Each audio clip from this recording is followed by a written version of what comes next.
Assalamualaikum warahmatullahi wabarakatuh. Perkenalkan kami dari kelompok HTNI yang beranggotakan 6 orang. Di sini kami akan mereview buku Hukum Tata Negara Indonesia yang dipegang oleh Kelvin.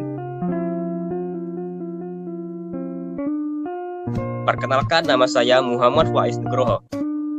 Perkenalkan, nama saya Mas Agus Farizi Hidayat. Perkenalkan, nama saya Kelvin Arya Saputra. Perkenalkan, nama saya Mikael Yuda Pratama Sinaga. Perkenalkan, nama saya Fauzan Habibullah Hamid Nasution. Perkenalkan, nama saya Tengku Zaki Zahran. Oke, terima kasih. Untuk penjelasan berikutnya, silakan teman-teman disimak lalu dipahami isi reviewan buku yang akan kami review nanti. Cekidot. Baik, kita akan melanjutkan ke materi kedua kita, yakni sejarah konstitusi di Indonesia, yang dimana saya akan membahas 2 poin pertamanya terlebih dahulu.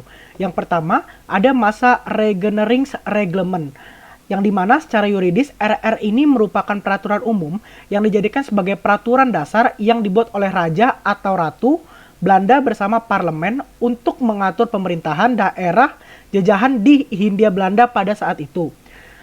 Hal ini merupakan amanat dari pasal 59 ayat yang pertama, ayat kedua, dan ayat yang keempat Grondwet Belanda yang menyatakan bahwa raja mempunyai kekuasaan tertinggi atas daerah jajahan dan harta kerajaan di bagian dari dunia.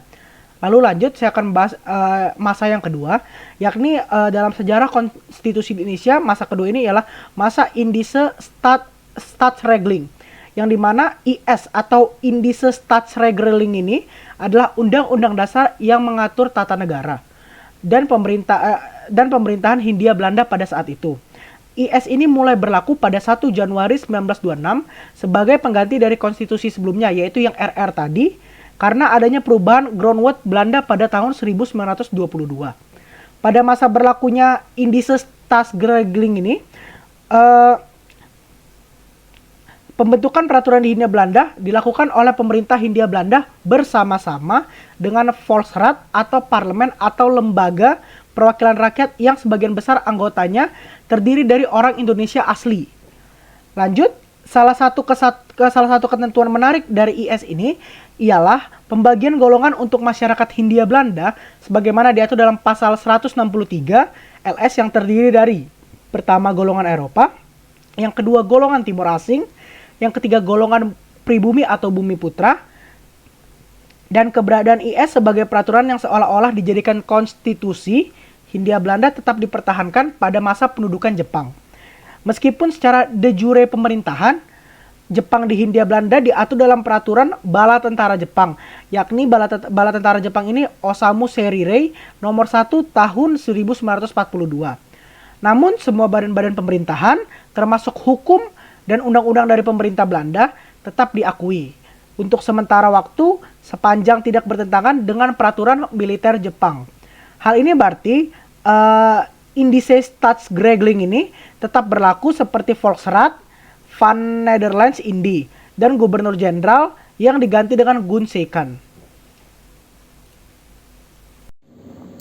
Masa UUD 1945.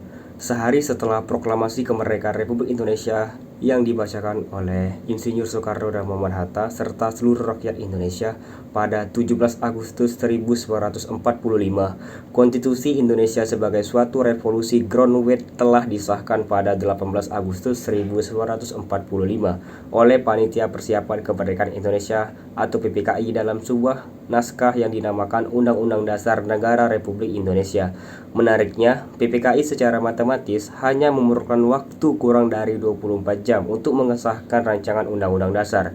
Waktu yang terlambat cepat ini disebabkan derasnya tuntutan serta keadaan yang mengharukan negara Indonesia yang baru merdeka harus segera memiliki konstitusi. Selain itu, dengan melihat situasi politik yang masih dalam suasana perang Pasifik, menjadikan PPKI tidak memiliki banyak waktu untuk melakukan perdebatan dalam membahas Undang-Undang Dasar, sehingga The Founding Father sepakat untuk mengesahkan terlebih dahulu konstitusi yang mereka terlebih dahulu susun sebelumnya sebagai konstitusi sementara sampai dengan adanya waktu yang memungkinkan bagi mereka untuk menyempurnakannya. Naskah Undang-Undang Dasar ini yang disahkan oleh PPKI terdiri atas pembukaan, isi atau batang tubuh, aturan peralihan, aturan tambahan, dan penjelasan. Sementara itu, aturan peralihan dalam Undang-Undang Dasar 1945 berfungsi sebagai jembatan kekuasaan sebab pada saat itu Indonesia belum memiliki perangkat lainnya negara yang baru merdeka. Pasal 2 aturan peralihan ini memberikan landasan yuridis untuk tetap memberlakukan aturan yang berlaku di masa Hindia Belanda seperti IS. Akan tetapi tidak semua ketentuan dari IS tetap diberlakukan. Masa konstitusi Undang-Undang Dasar 1945 hanya bertahan sampai tahun 1949 yang digantikan dengan konstitusi RIS. Yang keempat, konstitusi RIS. Hasil konspirasi meja bundar yang dilaksanakan antara pemerintah Republik Indonesia dengan kerajaan Belanda pada 23 Agustus 1945 di Den Haag, Belanda, menghasilkan berdirinya Republik Indonesia Serikat. Konferensi tersebut dihadiri oleh M. Hatta sebagai delegasi Republik Indonesia, Sultan Hamid II sebagai delegasi daerah-daerah yang membentuk aliansi untuk permusyawaratan federal, dan Mr. J.H. van Marsivin sebagai delegasi pemerintah Belanda. Sidang konferensi meja bundar ditutup pada 2 November 1949 dan berhasil menyepakati 3 kesepakatan antara lain. Yang pertama, mendirikan negara Republik Indonesia Serikat. Yang kedua, penyerahan kedaulatan kepada Republik Indonesia Serikat yang berisi 3 hal, yaitu piagam penyerahan kedaulatan dari Kerajaan Belanda kepada pemerintah Republik Indonesia Serikat, status uni dan persetujuan perpindahan. Yang ketiga, mendirikan uni antara Republik Indonesia Serikat dan Kerajaan Belanda. Dari hasil 3 kesepakatan tersebut, selanjutnya dituangkan dalam Konstitusi Republik Indonesia Serikat atau Konstitusi RIS yang diparaf oleh delegasi Republik Indonesia dan BFO pada 29 Oktober 1949. Adapun naskah konstitusi RIS meliputi pembukaan, batang tubuh yang berisi 6 bab 197 pasal, dan lampiran pokok-pokok penyelenggaraan pemerintahan yang dibebankan kepada Republik Indonesia Serikat. Kelima, Undang-Undang Dasar sementara 1950. Perubahan bentuk negara dari negara kesatuan menjadi negara serikat ternyata mendapat banyak penolakan dari negara-negara bagian lainnya. Bahkan beberapa negara bagian-bagian terang-terangan menuntut untuk kembali pada negara kesatuan. Misalnya negara bagian Jawa Timur menjadi negara pertama yang mengusulkan penyerahan tugas-tugas pemerintah kepada pemerintah RIS. Kabinet RIS selanjutnya mengundangkan Undang-Undang Darurat Nomor 10 Tahun 1950 yang mengatur penyerahan tugas-tugas pemerintah di Jawa Timur kepada komisaris pemerintah. Kegelisahan negara-negara bagian terkait keinginan untuk kembali kepada negara kesatuan kemudian ditangkap oleh parlemen. Pada 19 Mei 1950 ditandatangani Piagam Persetujuan antara Republik Indonesia Serikat dan Republik Indonesia untuk kembali ke bentuk negara kesatuan. Pihak Republik Indonesia Serikat diwakili oleh Perdana Menteri Muhammad Hatta setelah mendapat mandat penuh dari negara bagian Indonesia Timur dan negara bagian Sumatera Timur. Sedangkan pihak Republik Indonesia diwakili Perdana Menteri Abdul Halim. Selanjutnya, untuk menindaklanjutinya, maka dibentuk sebuah panitia yang bertugas membuat rancangan Undang-Undang Dasar sementara yang nantinya disampaikan kepada Badan Pekerja KNIP Republik Indonesia, DPR, dan Senat RIS. Naskah Undang-Undang Dasar 1950 selanjutnya disahkan melalui Undang-Undang Nomor 7 Tahun 1950 tanggal 15 Agustus 1950 yang terdiri atas Mukodimah, 6 bab 146 pasal, dan 1 aturan peralihan. Keenam, kembali ke Undang-Undang Dasar 1945. Konstituante yang dibentuk dan diberi tugas membentuk konstitusi yang permanen ternyata tidak dapat menyelesaikan tugasnya. Bahkan selama hampir 2,5 tahun bersidang, konstituante tetap tidak dapat membuat konstitusi sebab tidak pernah mencapai quorum 2/3. Situasi ini diperparah dengan munculnya pemberontakan di beberapa daerah seperti DITI Aceh pada 20 September 1953 dan kelompok pemerintah revolusioner Indo Republik Indonesia atau PRRI Permesta pada tanggal 15 Februari 1958.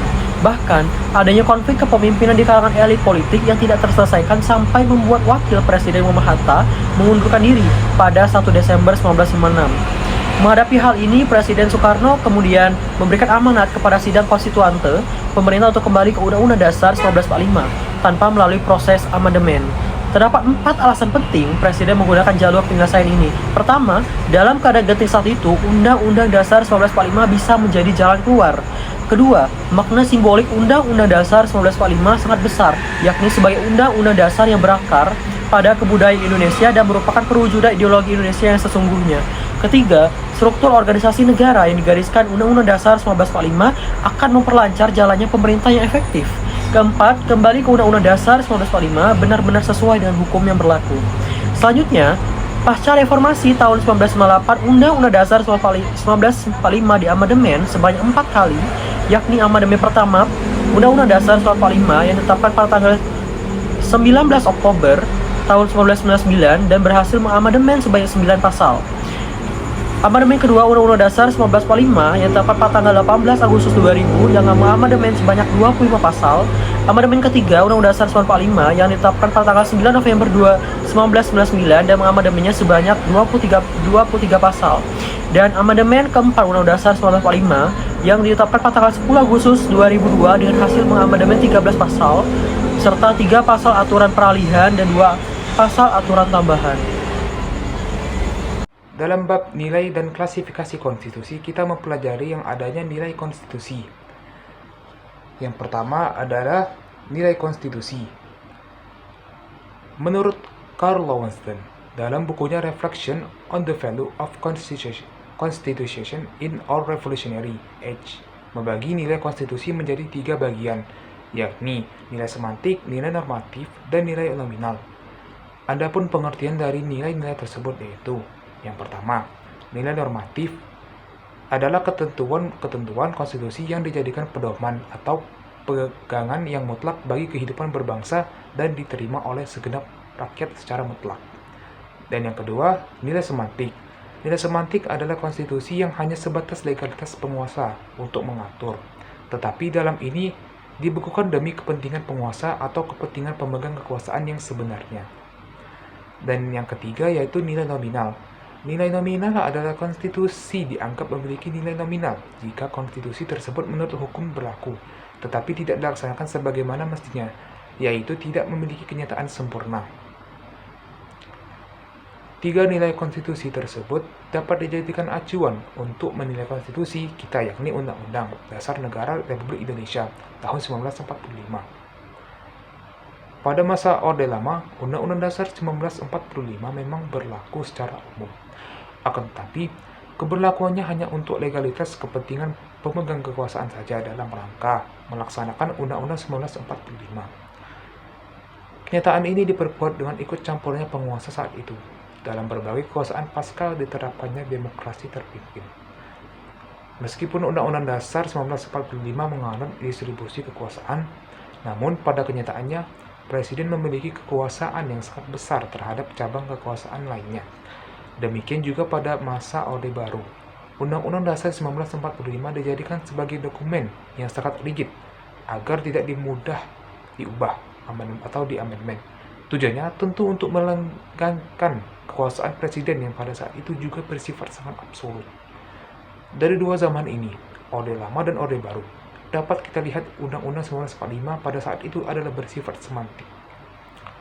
Menariknya, pasca amandemen, pasal-pasal di dalam Undang-Undang 1945 berubah drastis nilainya dari semantik menjadi bernilai nominal. Ini berarti bahwa pasal-pasal Undang-Undang Dasar 1945 menurut hukum berlaku tetapi tidak dilaksanakan sebagaimana mestinya. Misalnya, pada pasal 29 ayat 2, disebutkan bahwa negara menjamin kemerdekaan tiap-tiap penduduk untuk memeluk agamanya masing-masing dan untuk beribadat menurut agamanya dan kepercayaannya itu. Namun, kenyataannya negara hanya mengakui 5 agama resmi saja. Sebaliknya, agama kepercayaan yang banyak diadut oleh sebagian masyarakat Indonesia secara turun-temurun hanya dijadikan sebagai warisan adat. Ada pun beberapa contoh dari nilai normatif yang terkandung dalam Undang-Undang Dasar 1945, yakni seperti pasal 1 yang berisi tentang bentuk dan kedaulatan negara Indonesia, dan pada pasal-pasal lain.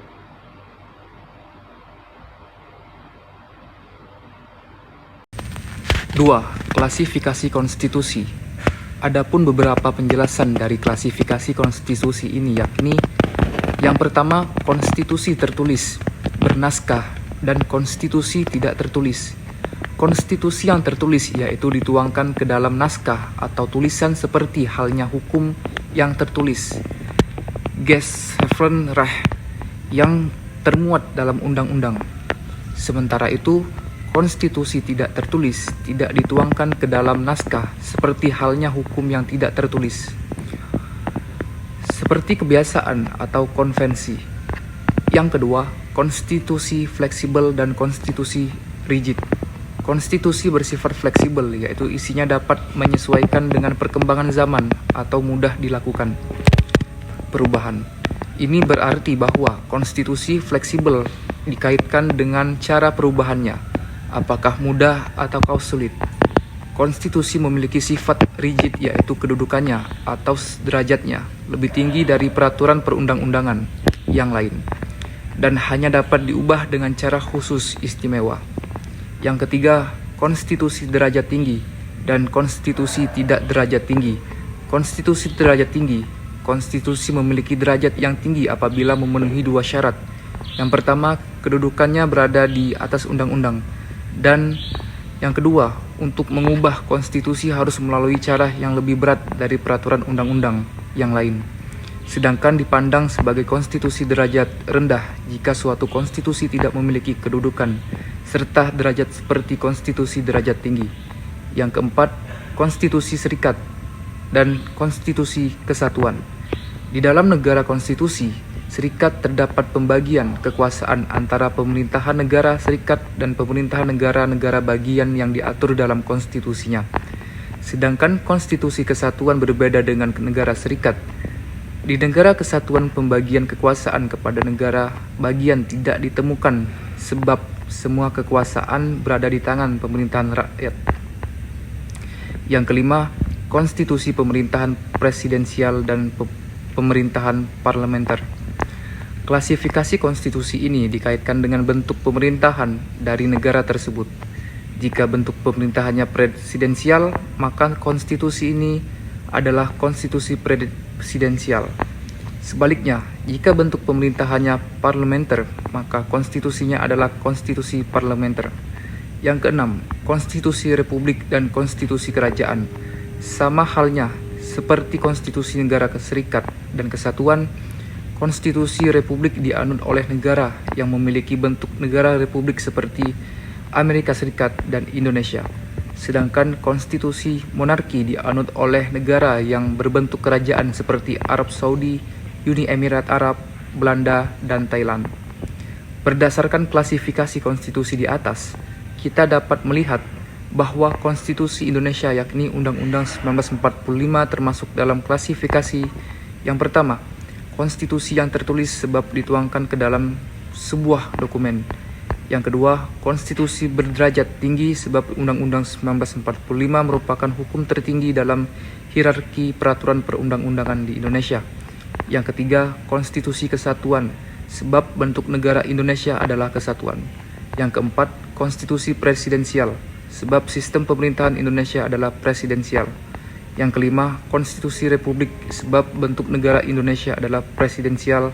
Dan yang keenam, konstitusi rigid sebab untuk dapat mengubah amandemen Undang-Undang 1945 diperlukan cara-cara yang khusus dan istimewa sebagaimana diatur dalam pasal 37 Undang-Undang 1945.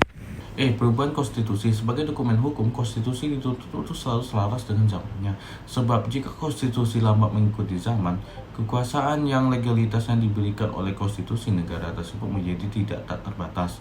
Istilah untuk menyebut perubahan konstitusi adalah amandemen. Artinya sebagai tindakan mengubah untuk hasil yang lebih baik, memperbaiki satu atau beberapa kesalahan. Menurut Miriam Mudiarjo, terdapat beberapa cara untuk mengubah konstitusi, yaitu 1. Perubahan konstitusi melalui badan legislatif. Lembaga legislatif dapat mengubah konstitusi dengan suara mayoritas khusus. Di Indonesia, perubahan konstitusi dilakukan dalam sidang Majelis Permusyawaratan Rakyat. Adapun rambu-rambu perubahan konstitusi di Indonesia diatur dalam pasal 37 Undang-Undang Dasar 1945. 2. Perubahan konstitusi melalui referendum. Referendum diartikan sebagai persetujuan rakyat secara langsung.